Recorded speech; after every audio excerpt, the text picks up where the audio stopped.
చంద్రబాబు నాయుడు ఏమి సమాధానం చెప్పాలనుకుంటున్నాడో, లేకుంటే ఏం సందేశం సమాజానికి ఇవ్వాలనుకుంటున్నాడో, భావితరాల రాజకీయ భవిష్యత్తును ఏ విధంగా రాయాలనుకుంటున్నాడో మరి నిజంగా ఆయనకే అర్థం కాలే. తన కుమారుడైనటువంటి లోకేష్ బాబు రాజకీయంగా పూర్తి బాధ్యతలు తీసుకునే నాటి నుంచి ఈ రాష్ట్రం రావణ కష్టమైంది.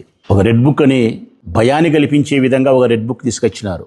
ఎక్కడైనా ప్రభుత్వం ఏర్పడితే ప్రజలకైనా రాజకీయ ప్రత్యర్థులకైనా ఒక నమ్మకం కలిగే విధంగా ఉంటుంది. కొత్త ప్రభుత్వం ఏర్పడితే ఏదో పాత ప్రభుత్వాన్ని మేము వద్దనుకున్నాం, కొత్త ప్రభుత్వాన్ని తెచ్చుకున్నాం, మాకు ఇదిగో ఈ అభివృద్ధి చేస్తారు, ఈ సంక్షేమాన్ని ఇస్తారు, మా జీవితాలకి వెలుగునిస్తారని చెప్పి ఎవరైనా ఆశగా, నమ్మకంగా, సంతోషంగా స్వాగతిస్తారు.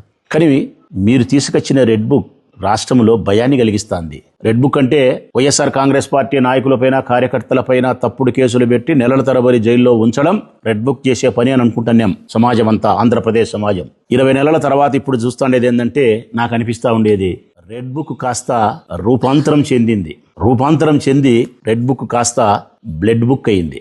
రెడ్ బుక్ ఏమో మమ్మల్ని జైళ్లలో పెట్టిన వరకు పరిమితమైంది. అది ఇప్పుడు బ్లడ్ బుక్ ఏమో వైఎస్ఆర్ కాంగ్రెస్ పార్టీ నాయకుల యొక్క రక్తాన్ని రుచి చూడాలంటుంది. మరి ఈ రక్తపాతము, మీరు రాసే ఈ రక్త చరిత్ర ఈ ఆంధ్రప్రదేశ్ రాష్ట్రాన్ని ఎటువైపు తీసుకుపోతాదో, ఇది ఎక్కడ ఆగుతుందో కూడా తెలియని పరిస్థితి ఉంది ఈరోజు.